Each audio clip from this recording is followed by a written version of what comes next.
अब पति आए हैं किसानी से 11 बजे हल जोत के, बैठो तुम, हम शंकर जी में जल चढ़ा के आ गए। कौन से शंकर जी में जल चढ़ाने जा रहे हैं? साक्षात पति जो पिएंगे प्रगट में, उनमें भी तो शिव विराजमान है। शिव के बिना तो सब सौ ही है ना।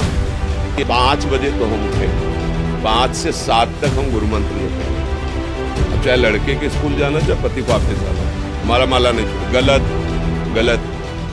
तुम्हें लग रहा होगा कि मैं अध्यात्म की बहुत ऊंचाई वाला नियम लिए हूं, ये तुम्हारे लिए नहीं। जल्दी से स्नान करो, भगवत स्नान करके राधा राधा जो भी नाम, जिनको जो तैयारी करनी फटाफट उनकी तैयारी करो। बच्चों को स्कूल के लिए पोशाक स्नान करवा पहनाओ, उनके लिए टिफिन तैयार करो, पति को। जब सब हो गया, जो टीवी देखने के समय, जो प्रपंच की बातें सुनने देखने के समय, उसमें हम पाठ कर रहे हैं। उतने पे सास ससुर आए हैं, कुछ कर रख दिया, उनकी सेवा में लग गए। सब में प्रभु विराजमान है। पहले अपने घर में इस बात को प्रयोग करो। महाराज जी, यदि हमने कुछ नियम जीवन में लिए और उन नियमों को पूरा करने में दूसरों को परेशानी होती है, तो क्या उन नियमों को निभाएं? परिवार में बहुत सी पहली ऐसी बात बातें तो है कि गुरुजनों से ही नियम प्राप्त किए जाते हैं, तभी उनकी सिद्धावस्था होती है, क्योंकि वो आपकी स्थिति और परिस्थिति के अनुसार नियम देते हैं। अब हमने मन में क्या नियम लिए हैं, वो प्रवृत्ति मार्ग जनक हैं कि नहीं है, वो निवृत्ति मार्ग परक है या प्रवृत्ति मार्ग परक है। नियम कैसे लिए जाते हैं, कौन से लिए जाते हैं, जिनमें गृहस्थी में रहकर हमें भगवत प्राप्ति हो, जिनसे हमें विघ्न ना व्याप्त हो। क्या महापुरुषों से सुलझ कर नियम लिया है? उत्तर दीजिए। है?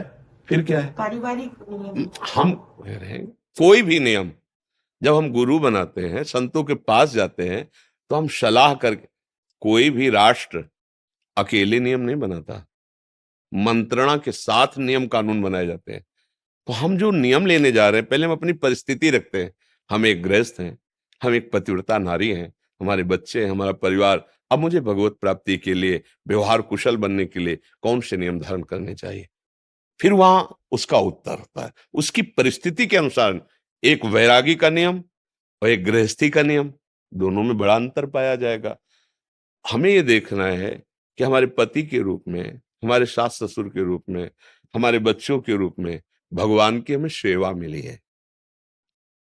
अब आप उस सेवा को छोड़कर कोई ऐसा नियम लेके, जैसे मानो भाई 5 बजे तो हम उठेंगे, 5 से 7 तक हम गुरु मंत्र जपेंगे। अब चाहे लड़के के स्कूल जाना, चाहे पति को ऑफिस जाना हो, हमारा माला नहीं छूटे। गलत गलत।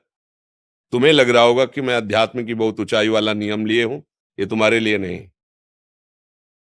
जल्दी से स्नान करो, भगवत स्मरण करते राधा राधा जो भी नाम, जिनको जो तैयारी करनी फटाफट उनकी तैयारी करो। बच्चों को स्कूल के लिए पोशाक स्नान करवा पहनाओ, उनको लिए टिफिन तैयार करो, पति को। जब सब हो गया, अब अपनी माला जप रहे हैं। जो टीवी देखने के समय, वो माला में दे रहे हैं। जो प्रपंच की बातें सुनने देखने के समय, उसमें हम माला जप रहे हैं, उसमें हम पाठ कर रहे हैं। उतने पे सास ससुर आए हैं, कुछ कर रख दिया, उनकी सेवा में लग गए। सब में प्रभु विराजमान है। पहले अपने घर में इस बात को प्रयोग करो। आराधना। अब पति आए हैं किसानी से 11 बजे हल जोत के, बैठो तुम, हम शंकर जी में जल चढ़ा के आ रहे हैं। कौन से शंकर जी में जल चढ़ाने जा रहे हैं? साक्षात पति जो पिएंगे प्रगट में, उनमें भी तो शिव विराजमान है। शिव के बिना तो सब सौ ही है ना। अब वो कह रहे हैं प्यास लगी, मेहनत करके आए। अरे पहले उनको बैठो, उनको पवाओ, फिर समय मिले तब प्रगट में भी चली जाना, पर पहले उनको। ये गृहस्थ धर्म है।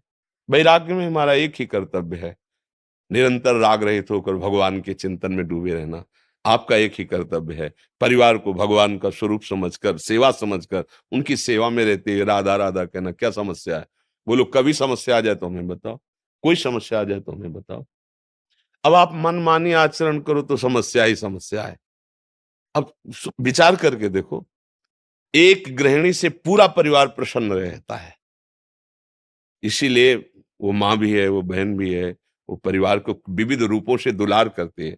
जो घर में नारी शरीर है, सबको दुलार देने वाला देखा गया है। बहुत बढ़िया तुम्हारा घर हो, करोड़ों रुपया कमाते हो, अगर एक मातृ शक्ति नहीं है वहां, तो आप देख लो उस घर की हालत क्या होगी। चाहे जितना जो कुछ प्रसन्नता नहीं नजर आएगी, वो सब पूरे परिवार को प्रसन्न करने। इसलिए आपका जो स्वरूप है वो इस सेवा की तरफ विशेष प्रेरित करता है। जो भी परिवार के सदस्य हैं उनके यथायोग्य धर्मानुकूल उनको सुख पहुंचाना और भगवान को वो सब सेवा समर्पित कर देना और नाम जप करना, इससे सब हो जाएगा। हमें तो कोई समस्या नहीं लगती। जरूरी नहीं सुबह की आप ठाकुर सेवा में बैठो, जरूरी है।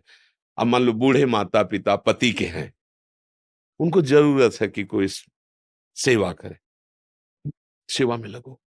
साक्षात भगवान उनके अंदर बैठेंगे, प्रसन्न हो जाएंगे, तुम्हारा जीवन सुखी रहेगा, तुम्हें हर तरह से आनंद की अनुभूति होगी। बूढ़े माता पिता अवहेलना करके ऐसे कुछ नहीं होने वाला। माला चला के देख लो, चलेगा ही नहीं। केवल ऐसे माला चलेगा, चिंतन संसार का होगा और आपको एक गर्व रहेगा कि मैं माला जप रही हूं, लाभ नहीं मिलेगा। जिसके लिए जो कर्तव्य है उस कर्तव्य कर्म की पूजा करे और भगवान को समर्पित करे और नाम स्मरण करे, बढ़िया आनंद आ जाएगा। आप देख लो जीवन मंगल में सबको आप प्रिय लगने लगेंगे। देखो हम क्या करते हैं, एक दूसरे पर दोषारोपण करते रहते हैं कि हम तो अपने कर्तव्य को करें, पति का क्या कर्तव्य है? हम तो अपने कर्तव्य को करें, सास ससुर का क्या कर्तव्य है? ये वही प्रश्न करता है जिसने अपने कर्तव्य को समझा नहीं और पालन नहीं किया। अगर आप सत्य को साक्षी करके देखो, आप अपने कर्तव्य पे हो तो प्रश्न खत्म हो जाएगा, प्रश्न ही खत्म हो जाएगा। आप अपने कभी पीछे मुड़ के हृदय को देखो कि आपका कर्तव्य जो था, जो है, क्या आपने किया है? क्या आप कर्तव्य में त्रुटि नहीं कर रहे? तो फिर आपको परिणाम बाहर विपरीतता तो मिलेगी। अगर आप अपने कर्तव्य में हैं, सब अधीन हो जाएंगे। ध्यान रखना, सब, चाहे जितने दुष्ट स्वभाव का हो, अभी प्रशंसा शुरू कर देगा जो कठोर स्वभाव का है, क्योंकि सब में भगवान बैठे हुए हैं। अच्छा, कुछ पूर्व प्रारब्ध कर्म होते हैं हमारे, जो दंड देने के लिए निज जनों के अंतर्गत बैठ जाते हैं, क्योंकि संबंध बनता है ना। मतलब हमें तो पता नहीं कि पति कैसे आएगा या पत्नी कौन सी स्वभाव की होगी। अब संयोग बना तो आपके कर्म से प्रेरित होकर उसकी बुद्धि आपको दुख या सुख देने वाली बनेगी। अपने लोगों को सोचना है कि मेरे ही किसी कर्म का फल राधा राधा, पर अब हमारा कर्म ना बिगड़ने पावे। पूर्व कर्म के द्वारा ऐसा संयोग। अब देखो, एक तो देवी है वृंदा देवी और दूसरा उनका पति राक्षस जालंधर। प्रसिद्ध कथा है जालंधर, पातिव्रत धर्म, ऐसी निष्ठा कि भगवान नारायण पति रूप में प्राप्त हुए। आज भी शालिग्राम भगवान नारायण और तुलसी जी वृंदावन के। हम क्या करते हैं, दूसरों पर दोषारोपण करते रहते हैं। अगर ऐसा पति होता तो हम पूजा करती। आपके ही कर्म का संयोग फल वहां ऐसी बुद्धि बैठाल दी आकर के। अब आप अपने कर्मों को संभाल लो, अपने धर्म से उसकी बुद्धि को अधीन कर सकते हो। उसकी बुद्धि इतनी पावरफुल नहीं है, कर्म से मलिन होने के कारण उसकी बुद्धि ऐसी, जिस दिन आपका तप बढ़ेगा उस दिन उसकी बुद्धि आपके अधीन हो जाएगी। सेवा में क्रूर पशुओं को भी अपने अधीन कर लिया है।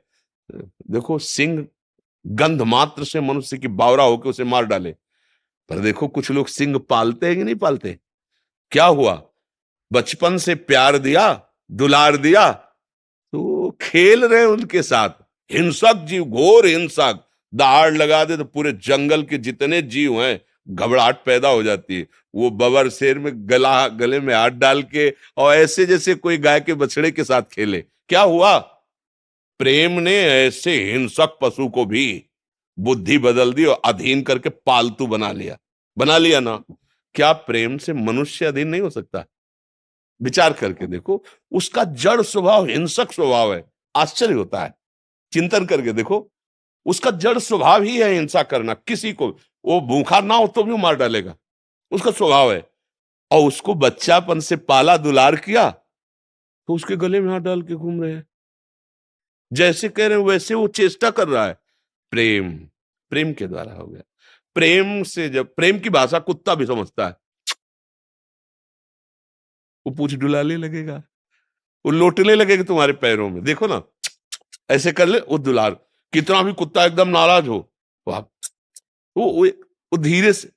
प्रेम को किसी को समझाने की जरूरत, प्रेम सब समझते हैं, नहीं समझते? हाँ, एक अबोध बच्चा वो किलकारियां मारने लगेगा, वो रोने लगेगा। समझते? हम अपनी कमी को दूर करें तो सामने वाले की कमी अपने आप दूर होकर वो अधीन हो जाएगा। ये हमारा सिद्धांत है। चल के देखो तो अनुभव होगा, तर्क पे तर्क करने से तो बात बनेगी नहीं।